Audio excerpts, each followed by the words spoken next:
张老师逼我背课文。A gifted American psychologist has said, "Worry is a spasm of the emotion. A mind catches hold of something and will not let it go. Its usually is to argue with the mind in this condition. The stronger the will, the more futile the task. One can only gently insinuate something else into its convulsive grasp.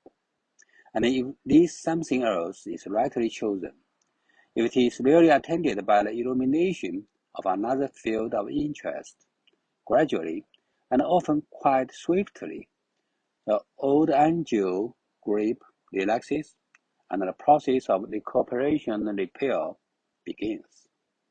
The cultivation of a hobby and new forms of interest is therefore a policy of first importance to a public man. But this is not a business that can be undertaken in a day or swiftly improvised by a mere command of the will. The growth of alternative mental interest is a long process. The seeds must be carefully chosen. They must fall on good ground. They must be sedulously tended, if the vivifying fluids are to be at hand when needed. To be really happy and really safe, one ought to have at least 2 or 3 hobbies, and they must all be real. It's no use starting late in life to say, "I will take an interest in this or that." Such an attempt only aggravates the strain of mental effort.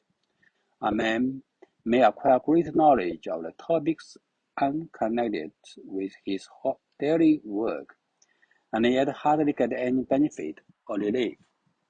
It is no use doing what you like. You have got to like what you do. Broadly speaking, human beings may be divided into 3 classes: those who are toyed to death, those who are worried to death, and those who are bored to death. It's no use offering a manual laborer, tired out with a hard week's sweat and effort, the chance of playing a game of football or baseball on Saturday afternoon. It's no use inviting a politician or a professional or businessman who has been working or worrying about serious things for 6 days to work or worry about trifling things at the weekend.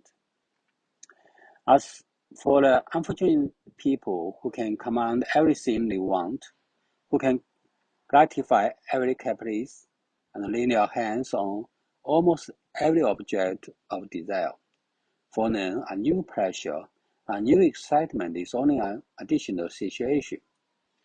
In vain they rush frankly around from place to place, trying to escape from avenging boredom by mere clatter and motion.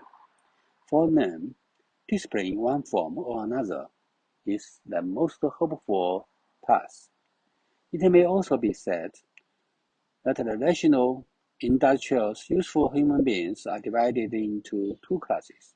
First, those whose work is work, and whose pleasure is pleasure, and secondly, those whose work and pleasure are one. Of these, the former are the majority. They have their compensations. The long hours in the office or the factory bring with them as their reward not only the means of sustenance, but a keen appetite for pleasure even in its simplest and most modest forms. But Fortune's favorite children belong to the second classes. Their life is a natural harmony. For them, the working hours are never long enough. Each day is a holiday, and ordinary holidays, when they come, are graduous enforced interruptions in an absorbing vacation. Yet to both classes, the need of an alternative outlook, of a change of atmosphere, of a diversion of effort is essential.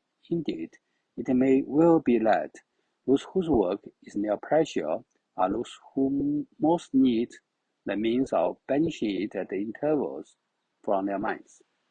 这篇文章的作者是丘吉尔首相，他曾经在这所房子里居住过。